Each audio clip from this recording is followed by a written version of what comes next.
Okay, all right. Well, happy Friday. And let's take a look. All right, so homework 1 is due today, I think, right? And is that working out okay? I hope. I've got office hours, for I guess any last minute type of things. I got some office hours, but other than that, I hope it's okay. Make sure all of the output that's supposed to show appears in the PDF. We basically just look at the PDF, and if the output's not in there, you get a 0 for that section. So make sure your output appears in there. Okay. Data camp. I think most of you guys did all of the data camp from last week, and you got a few more chapters due on Monday. So make sure you work on that. And then I think almost all of you have your account settings set correctly so that you have your name in there. But just double check to make sure your name is in there, because we have to kind of just match. Or I match them manually. There's no auto import from DataCamp into Bruin Learn or something. Okay, today we're going to take a look at data wrangling. Okay, data wrangling. This is from. We're going to look at Chapter 4 today, data wrangling with one table from our textbook, Modern Data Science with R, and then on Monday we'll look at combining tables. So if you want to read ahead, Chapter 5 and whatnot. A lot of the stuff that we're going to be working with comes from one of the libraries, dplyr. Okay, dplyr is part of the tidyverse. So when you load up library tidyverse, it will load dplyr. Now, if for whatever reason you only want to load dplyr by itself, you can. Okay, when you load tidyverse,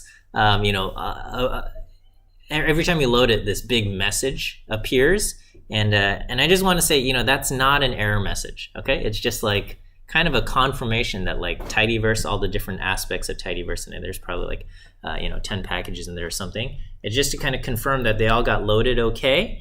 And then one of the messages that appears at the bottom is kind of this function masks another function or something.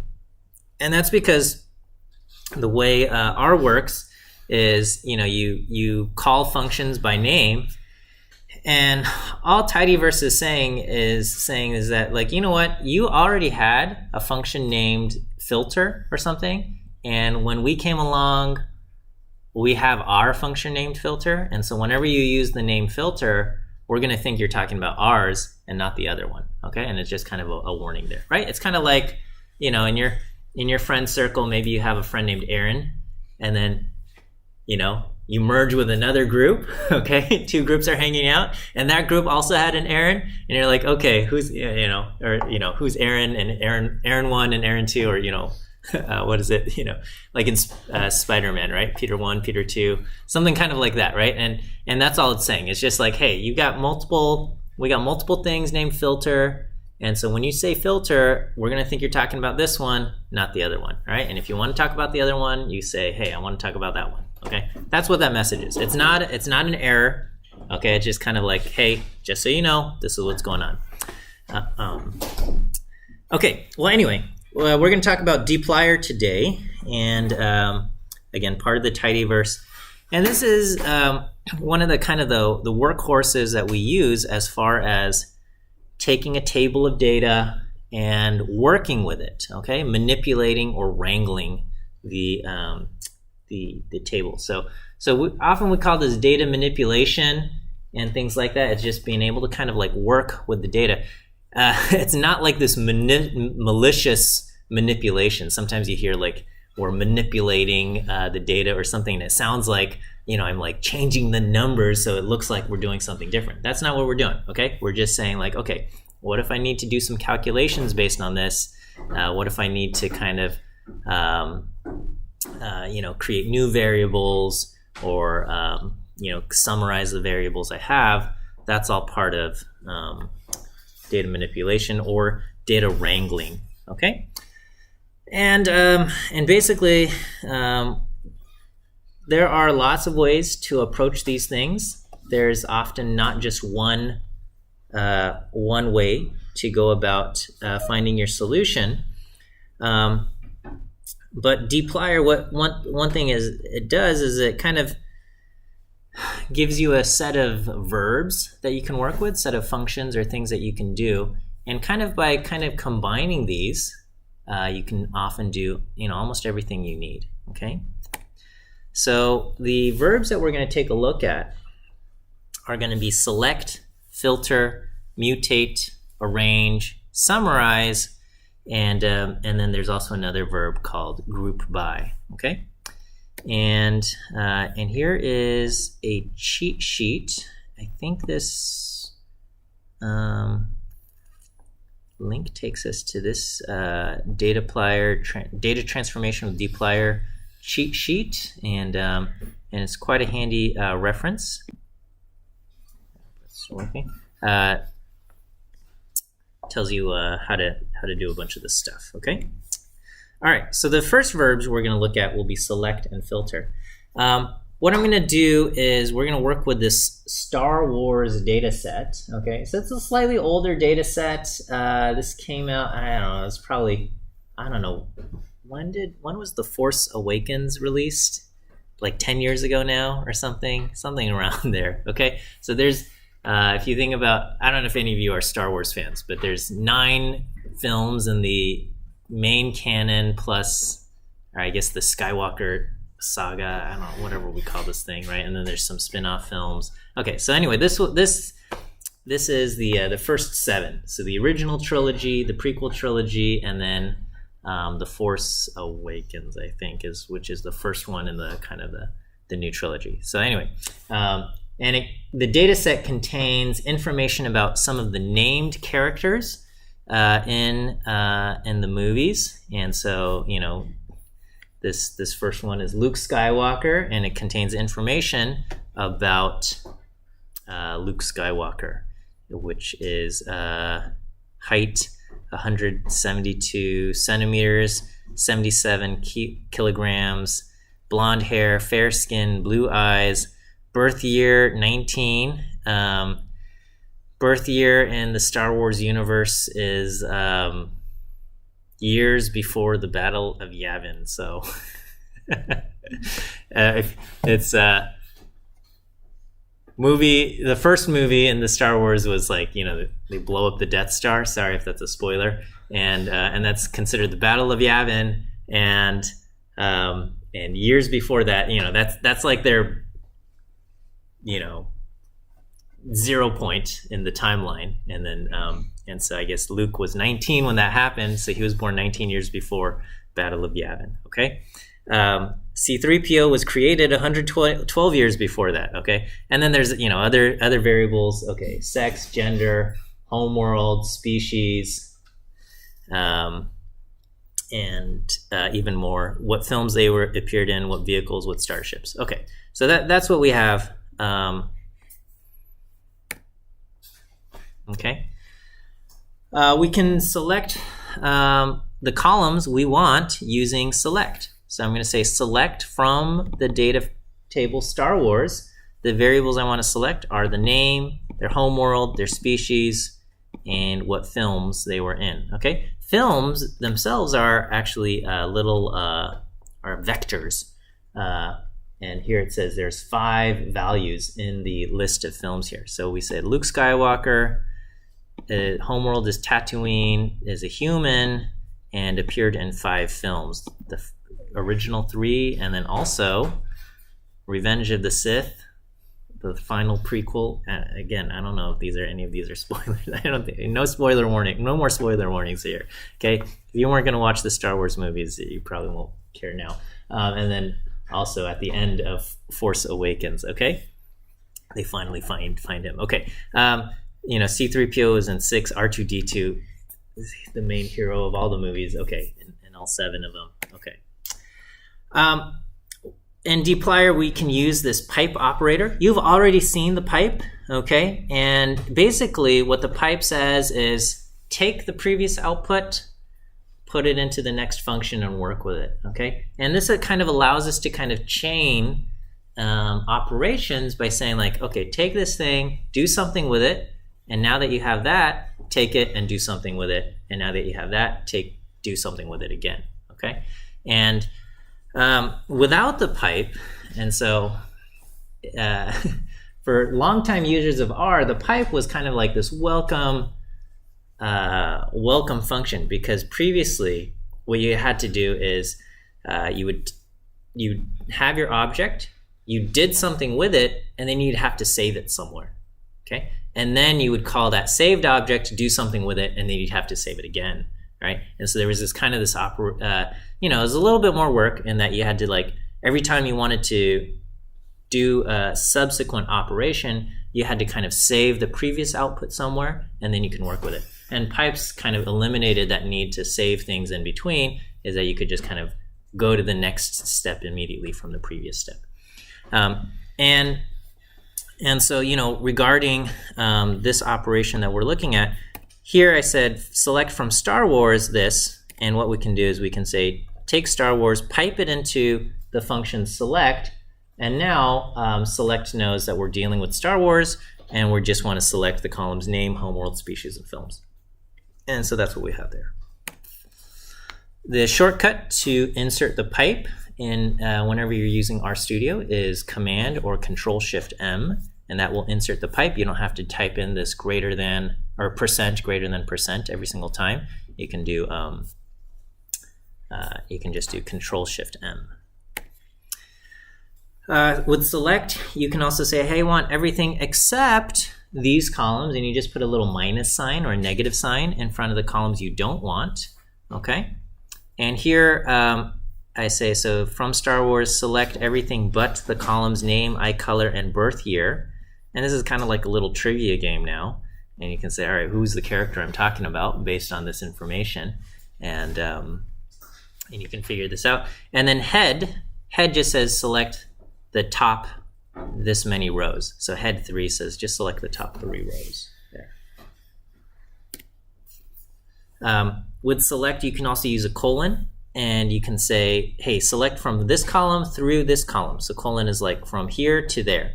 You can use it often with numbers, and you can do like 1:5, and that's kind of like the numbers 1 through 5, 1, 2, 3, 4, 5. 1:1000 will give you 1 through 1000.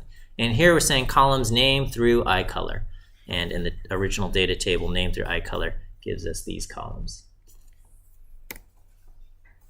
There are additional functions. We call these things select helpers. So sometimes you have named columns, and a lot of the names carry certain similarities or something, and you might want to select them, something like that. And so you have these options, select columns that contain a certain character string, select columns that start with a certain character string or ends with a certain character string or matches a regular expression. Regular expressions are great, but beyond the scope of our course. Select everything, select some kind of range, or select one of something in some vector. So here I can say select all the columns that end with color. And that will, so I'm saying select the name column plus all the columns that end with color. So we get hair color, skin color, eye color. Okay. Here, select the name column and matches $. $. Is a regular expression, which means ending with the letter S. Okay. I could have just done ends with S. Okay. But a regular expression, and so this is a very simple one. $. Means ends with S, and so we get the columns that end with S are mass, species, films, vehicles, and starships. Sometimes you do some kind of separate operation, and you end up with a vector with values in them. And so here we're going to say, we get a vector with the values name, mass, and height, and we can say select the columns with these names in it, okay? All of name, mass, height, and we can select the columns that way, right? So sometimes, in somewhere else in your code, you're dealing with a function there. All right, before I forget, let me give you your first view quiz answer. Today's first view quiz answer is the letter D. D as in dog. D as in dog. All right. We use select to select columns. For row operations, if we want to choose only a few rows, we use the word filter. Okay? Select for columns, filter for rows. Okay? Filter rows with filter.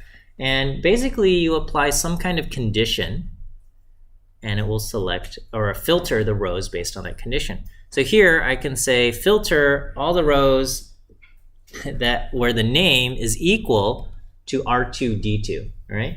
And so this is going to just give me one row, all right, where the name is equal to R2D2, and this is what we get. So there's one row in the table where the name is equal to R2D2. Again, anytime you use equal, if you want to have a test for equality, you use the double equal, right? Double equal to say, is it equal to R2D2? Single equal is for like assignment. Other things we can do. So I could say filter all the characters that are either humans or droids, okay? So remember, when you have like multiple things that you're okay with it equaling, you use percent in percent. Don't use species equals human comma droid. That is not gonna work, okay? You have to use percent in percent human comma droid, and that will select anybody that's a human or a droid. And then we put in the additional constraint that height has to be under 175.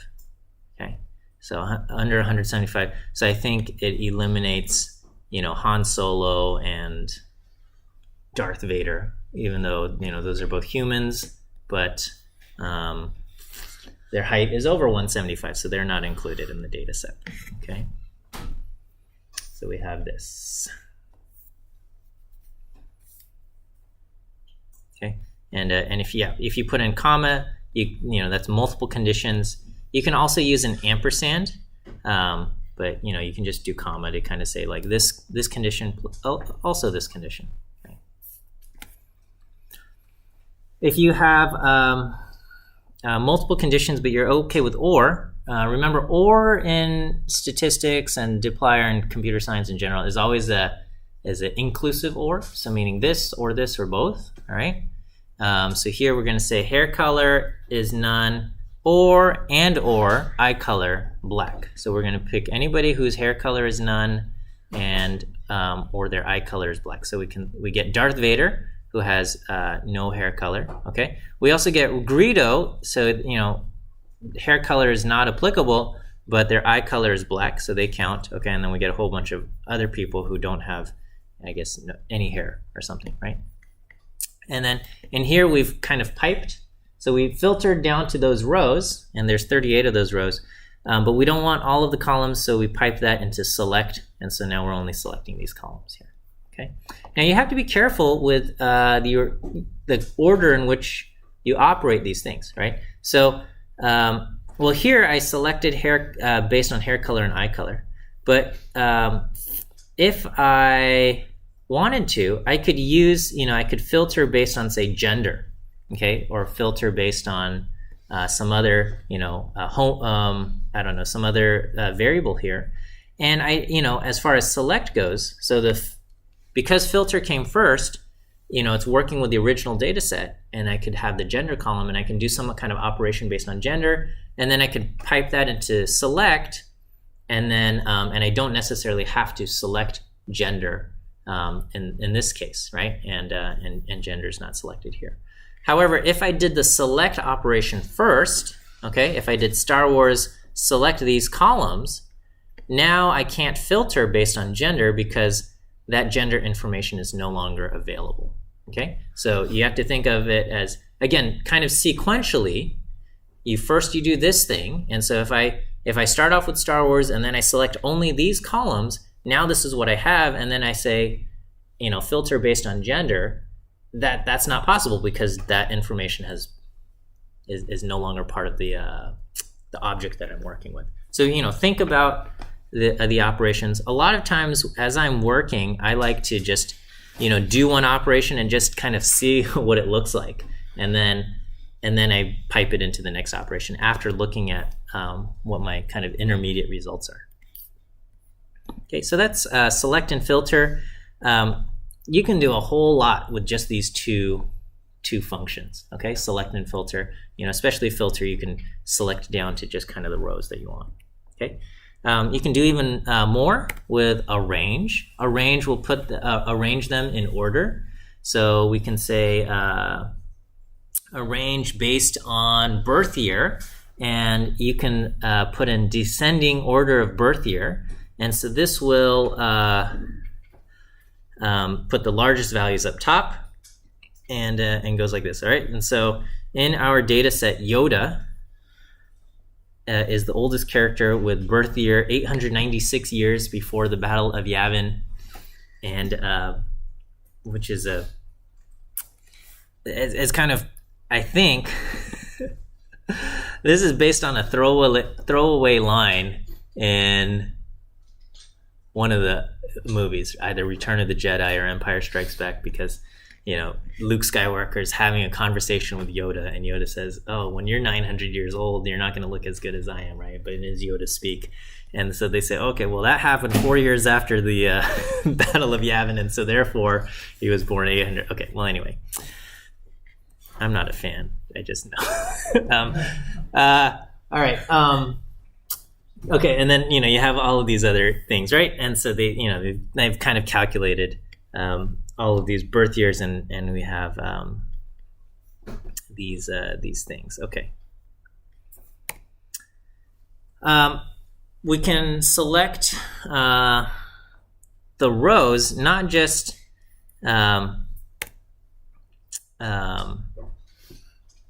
not just the top, right? So a lot of, some of the previous examples I've been using head, but here you can use slice, okay? And slice will select the rows based on their location. So we can just say select the 5th through the 10th row or something like that, and we get the 5th through the 10th, and we get these 6 rows. Okay.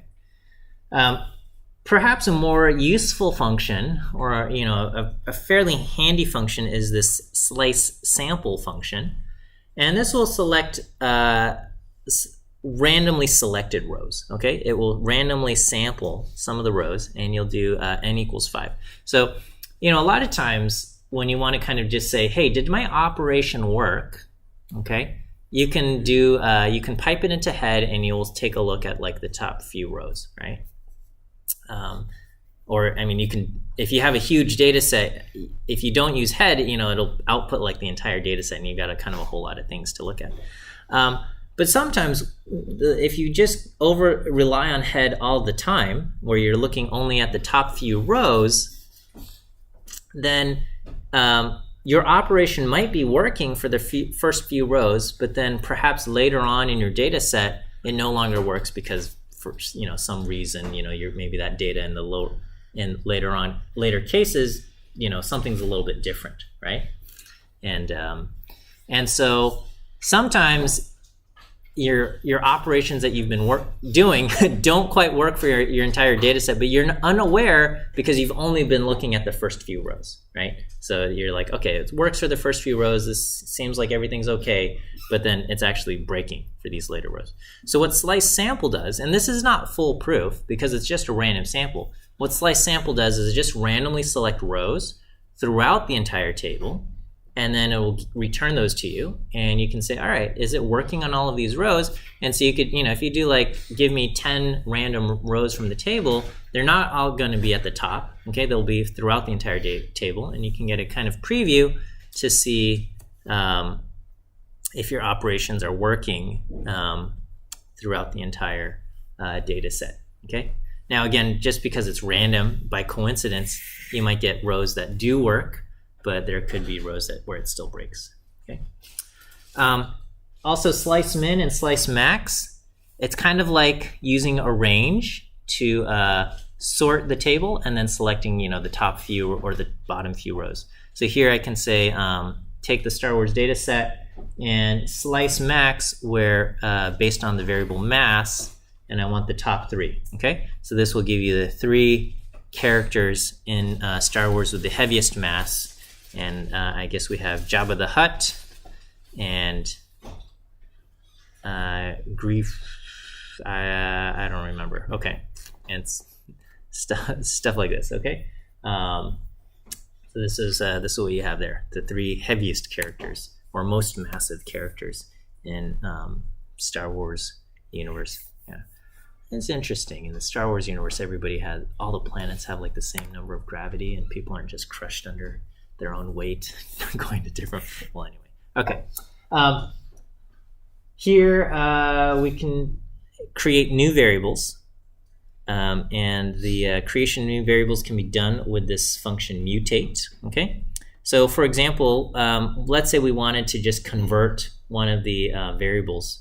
So height is measured in centimeters, and we wanted to convert it into inches. Okay, so we can take the height variable, divide by 2.54. All right, and this will create a new variable called height inches, or whatever I've written here. I've decided to call it height inches. You can put it whatever name you want, and it will create that new variable. Now, by default, the behavior is that the new variable gets put at the very end. Okay, and so it doesn't even fit on my screen because I got 15 variables now and doesn't here. So here I'm going to say, all right, what I want to do is I want to select the name, the height variable, and the height in inches variable. Give me the top row. And so we get, okay, Luke Skywalker, 172 centimeters, converts to around 67.7, around 5'8", as far as height in American units go, okay? Whenever you use this mutate function, okay, and so this is important, the mutate function has to produce the same number of rows as the number of rows in the original data. Yeah, question? Is there any reason for using the equal sign instead of the arrow? Yeah, we just use inside function calls, we use the equal sign. So the assignment operator is used for like objects in the global environment, but inside the function calls we use the equal sign. Is it interchangeable though? They're not, yeah. Sorry, just rules. In the global environment, you can kind of use the equal sign interchangeably with the arrow, and it's kind of like, why even bother having the arrow? It's been around for a long time, and it would break a lot of code if we got rid of the arrow. And I think there's still a preference to kind of use the arrow for global assignment operations. But you come from another language, and it's like, why does R do all of these weird things? And it's just kind of like, yeah, sorry. So I don't have a good answer, but yeah, that's what we have. Okay. All right. So, going back to mutate. The important thing about mutate is that it's going to create a new column, right? And so if you add a new column, you're going to have entries for every single row in your table. Okay. So you don't, it could work, but you generally do not want to use a function like mean with mutate. Because what mean does, if you think about what mean does, is it takes a bunch of numbers and it turns it into one number, right? You say, what's the mean of 10 numbers? You don't get 10 different means. You get one mean, right? You have other functions like what's the standard deviation? What's the median? What's the maximum value or something? Those are all what we call summary functions. It takes multiple values and it says out of these 50 values, this is the maximum value. Out of these 50 values, this is the minimum value. And so it gives you only one number back if you plug in a bunch of numbers. Versus like divide the numbers by 2.54, you plug in 10 numbers, you'll get 10 new numbers, right? So something like take the height, divide by 2.54, that works with mutate. So mean is not a function that you would want to use with mutate. But cumulative mean could work, okay? Cumulative mean is your running mean. Give me your first number, 77. So far, what's the mean of the values you've seen? The mean is 77, okay? The cumulative mean is, if you have 77 and 75, the mean of the values you've seen so far is 76. Okay, we plug in R2D2 with a mass of 32, and we say, okay, what's the mean of these three numbers so far? The mean so far is 61.3. We plug in Darth Vader, and the mean so far is now 80. Okay, so here you're going to get a value for every single row. As you plug in another number, you get another kind of thing. Okay, so that would be, so cumulative mean could work, right? There's several of these types of what we call window functions, where you're going to get a new value for every single kind of row here, okay? Pmin, Pmax is element-wise minimum and max, cumulative min, cumulative max, cumulative sum, cumulative product, kind of just like every time I add a number, what's kind of like my running min or running max, running sum, running product. Between is going to be a true false value. Is this number that I'm looking at between A and B? And then you have lead and lag. And so I've done some of these operations. This doesn't make sense. Like these operations wouldn't make sense in like a data analysis context, but it's just to kind of illustrate what are these things doing, right?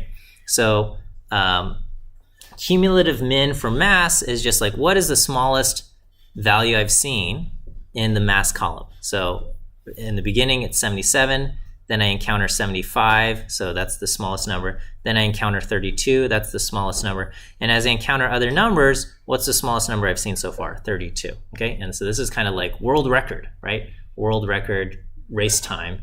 It's just gonna get smaller until you encounter something even smaller, and then you'll kind of update that, okay? Ratio is, I just do mass divided by the mean of mass, okay? So here, this mean of mass is going to be the mean of everybody, but I can just kind of do mass divided by the mean there. All right, and that's fine. P min says which is smaller, the mass or the person's birth year, all right? Now that's a ridiculous thing to do, but basically it just looks at this column and says between these two numbers, 77 and 19, which one's smaller? And so it says 19 is smaller. Between 75 and 112, which one's smaller? 75. Between 32 and 33, which one's smaller? The 32, right? So Pmin just says, if you got multiple columns, it can say, hey, this is the smallest of these columns, okay? And then lag just basically takes, one of these columns, whatever you want. Here I'm saying take this column and lag by 2, which basically just copies and pastes the values, but it offsets them, in this case, by 2. Okay, so lag offsets them down by 2, or whatever number you specify, and lead offsets them, but in the opposite direction. Okay, so whoops. So these are just silly examples. You wouldn't actually. It doesn't make sense to compare the birth year and the mass. I don't know what kind of analysis that would require. All right, group by and summarize. These are probably the most powerful and most useful functions in the dplyr package. And this allows us to calculate summary values for our data set. And it allows us to calculate summary values for different groups that would exist within our data set. Okay? So functions like the mean, variance, standard deviation, these are all what we call summary functions. It takes multiple rows or multiple values and gives you one value, right? So a mean, you give it 10 numbers, 100 numbers, 1,000 numbers, whatever it is, and it just says the mean, the one value that summarizes all of these things, the mean or the median, whatever it is you're looking at, is this particular number. So here I'm going to say let's select the columns height and mass. So now I only have these two columns to work with, and I'm going to say I want all of these different things, okay? And so I create this function summarize, and all of the different values I want to calculate will be things like what's the average height?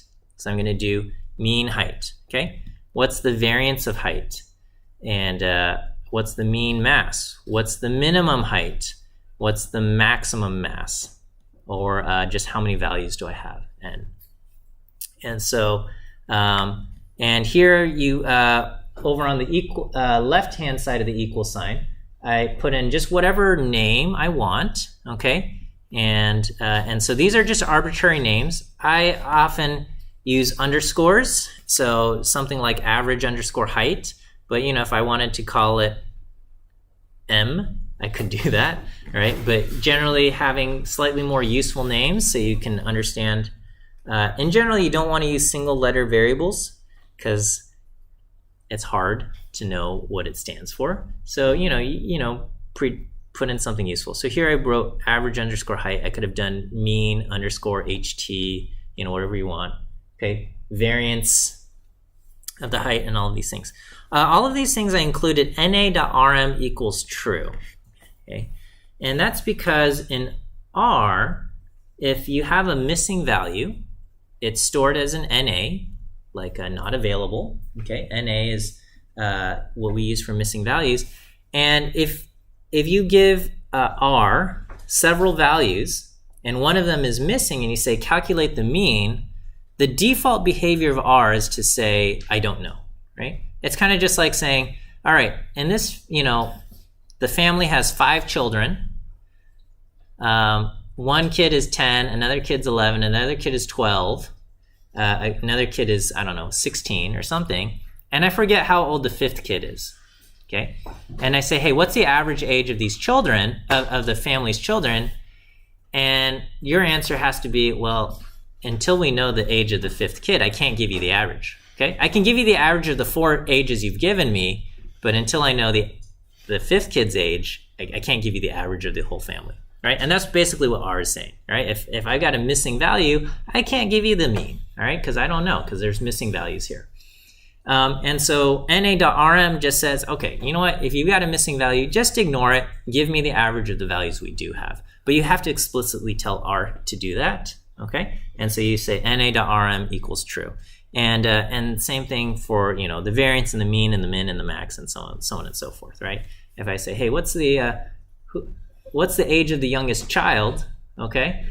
And but I didn't give you all of the ages, you can't tell me the ages, right? I can say the youngest of the ages you've given me is this, but, is the missing age, younger or older? I don't know. So that's basically what R is saying.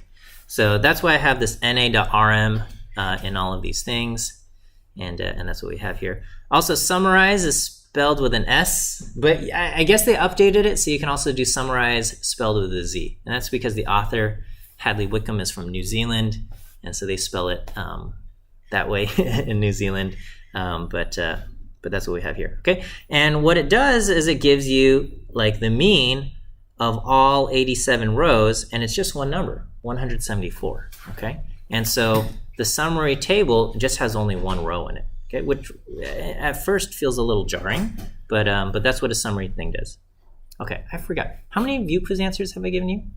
Just one. Okay, let me go ahead and give you your last 2. Okay, last 2 are A and E. A as in apple, E as in elephant. Okay, A and E for your last 2 view quiz answers.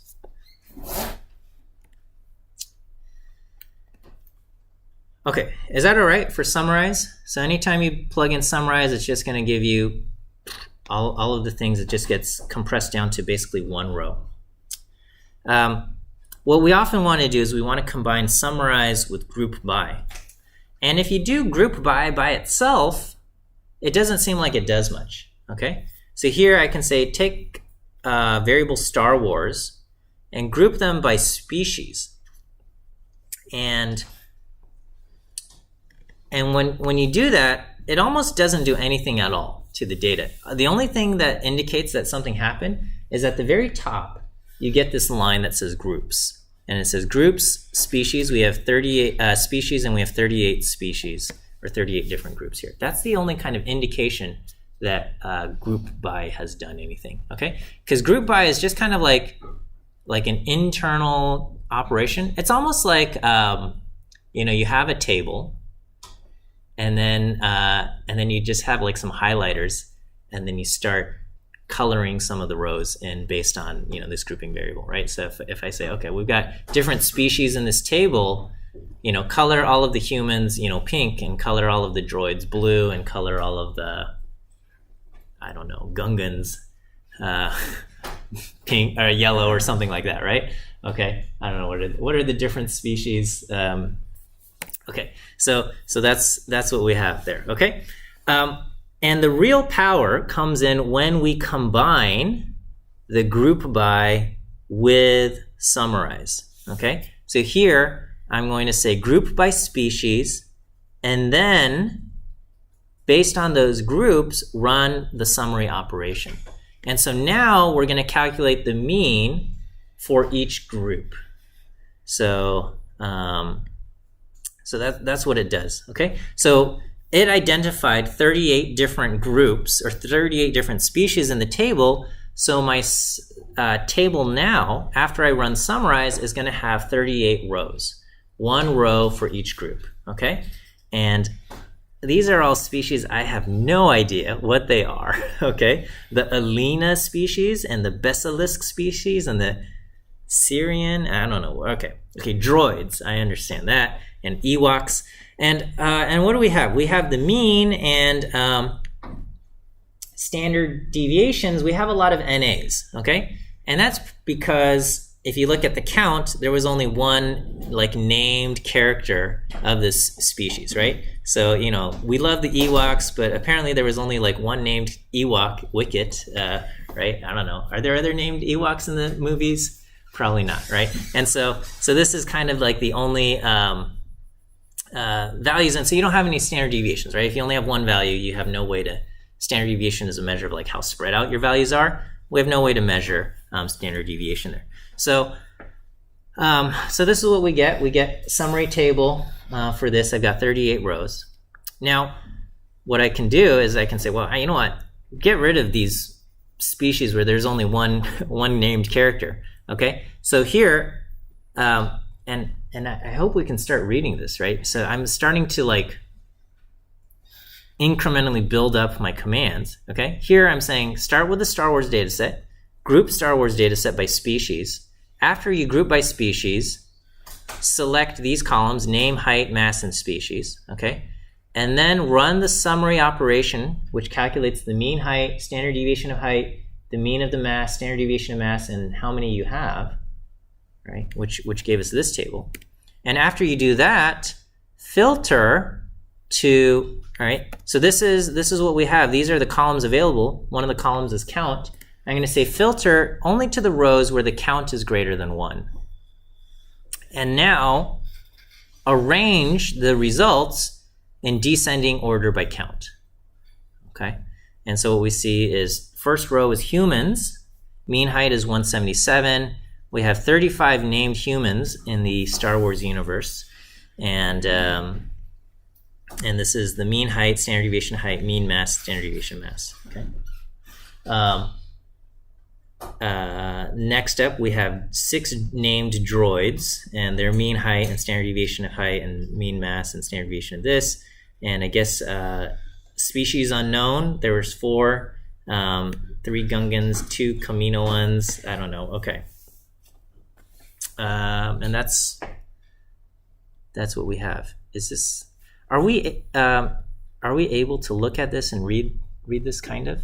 Okay, and so this is, and so you'll notice this is kind of my preference as far as like writing things out. I like to do each operation on its own line, and then when you have kind of something like summarize where you're going to kind of create new variables, I like to have each of those things on their own line. And in my opinion, it makes it a little bit easier to read. Okay, technically R is going to be able to understand if you just leave them all on like one continuous thing. Okay.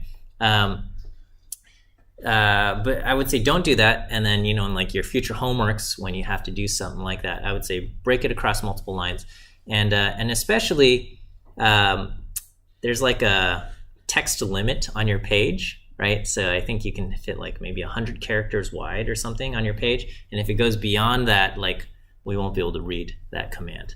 So so make sure, you know, your commands are visible there. Okay, you can also combine group by, so okay, I mean this just gets one slide, but this operation, group by and summarize, you can probably do like 90% of what you need to do in like data science exploration with kind of group by and summarize. There's a few more things, okay, like group by, and you can combine group by with say mutate and things like that, and I just kind of want to show you a little bit of what happens here, okay? So here we're going to say, all right, let's just look at humans and droids. Let's select their height, okay? And then we're going to group by species, and I'm going to calculate a z-score. So z-score is how far above or below someone is from the mean, but expressed in standard deviations. So if someone is, like if we're looking at height, If someone has average height, their z-score is 0. If someone is above average in height, they'll have a positive z-score. If someone is below average in height, they'll have a negative z-score. And if someone is like really tall, meaning they're multiple standard deviations above average, they might have a z-score of like 2 or 3, okay? And if someone is really short, they might have a z-score of say like -2 or -3, okay?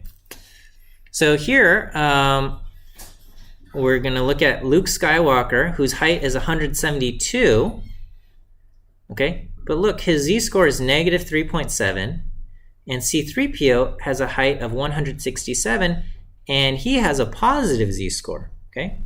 What's going on here is that we've grouped by species. So compared to other humans, Luke Skywalker is below average height for the humans, and therefore he has a negative z-score, okay? Compared to other droids, C-3PO is taller than average for a droid, and therefore he has a positive z-score, okay? Even though objectively, Luke Skywalker is a taller character than C-3PO, okay? But relative to other humans, Luke Skywalker is below average. Relative to other droids, C-3PO is above average. So therefore, Luke Skywalker gets a negative z-score for height, and C-3PO gets a positive z-score for height. Because what we're doing is we've grouped by species, and then we've calculated height versus the z-score by doing height minus the mean divided by the standard deviation. Okay, if I get rid of group by, and here I just comment out the group by line by putting a little hash mark there, we can see, okay, Luke Skywalker 172 gets a positive z-score, so he's above average for everybody kind of there. C-3PO is below average 167, so he gets a negative z-score. So that's what we're seeing there. Okay.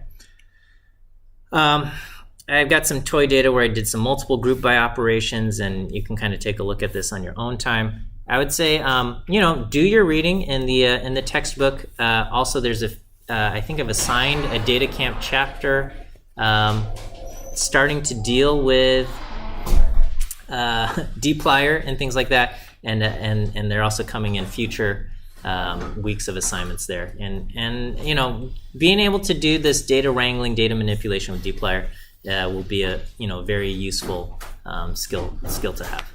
Okay, so we'll end here. Have a great weekend. We'll see you next week.